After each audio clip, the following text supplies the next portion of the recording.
मित्रांनो, दिवसभरातून आपण किती वेळा पाणी पितो? असं म्हणतात, पाणी हे जीवन आहे. तुमच्या हातातील पाण्याचा ग्लास हा कदाचित मानवजातीपेक्षाही जुना असू शकतो. हेच पाणी कदाचित डायनासोरने पिलं असेल. हेच पाणी प्राचीन समुद्राचा भाग असेल. हेच पाणी हिमयुगामध्ये बर्फामध्ये झोपलेलं असेल.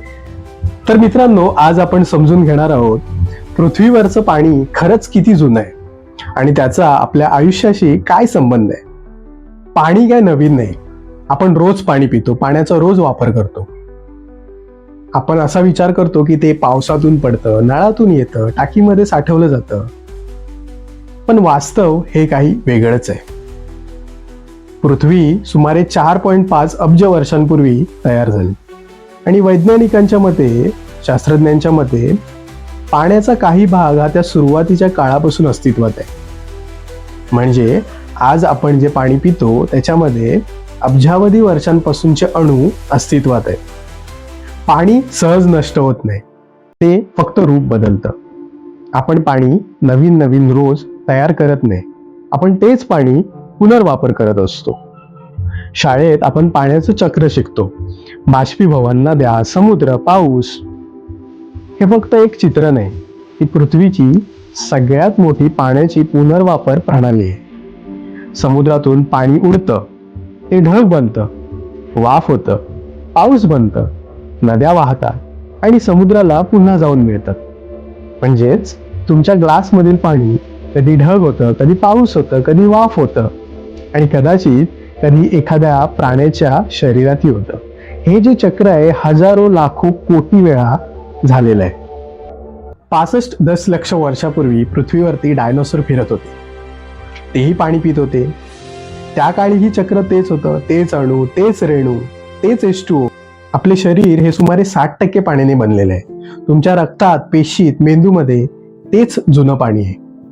तेच पाणी जे कधी प्राचीन महासागरात होतं, हिमनगात होतं. तेच पाणी जे लाखो वर्ष जमिनीत साठत होतं. प्रत्येक थेंब हा पृथ्वीच्या इतिहासाचा साक्षीदार आहे.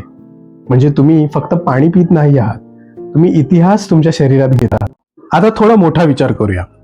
हायड्रोजन जो पाण्याचा मुख्य घटक आहे, तो विश्वाच्या सुरुवातीपासूनच इथे अस्तित्वात आहे. म्हणजे तुमच्या ग्लासमधील पाण्याचा काही भाग हा विश्वा इतका जुना असू शकतो. आपण रोज ज्याकडे दुर्लक्ष करतो ते पाणी हे विश्वाच्या कहाणीचा एक भाग आहे. पाणी हे फक्त द्रव नाही, ते सातत्य आहे, ते जोड आहे भूतकाळ, वर्तमान काळ आणि भविष्यकाळ याचा. जर पाणी इतकं जुनं आहे तर आपण काळजी का करावी? कारण अणू टिकतात पण परिसंस्था टिकत नाही. पृथ्वीवरचं एकूण पाण्याचं प्रमाण हे जवळजवळ तेच आहे, पण स्वच्छ पिण्यायोग्य पाणी हे मर्यादित आहे. आपण पाणी नष्ट करत नाही, पण ते प्रदूषित करतो. पाणी हे जुने आहे, पण आपला वापर हा नवीन आहे. पुढच्या वेळी जेव्हा तुम्ही पाणी पिणार तेव्हा एक क्षण थांबा. पाण्याचा हा ग्लास हा फक्त ग्लास नाही, हा अब्जावधी वर्षांपासूनचा प्रवास आहे. आपण पाणी बनवत नाही, आपण पाणी पितो. आपण इतिहास पितो आणि कदाचित इतिहासाचं रक्षण करणं ही सुद्धा आपलीच जबाबदारी आहे. जर तुम्हाला व्हिडिओ आवडला असेल तर लाईक करा, शेअर करा, सबस्क्राईब करा. धन्यवाद.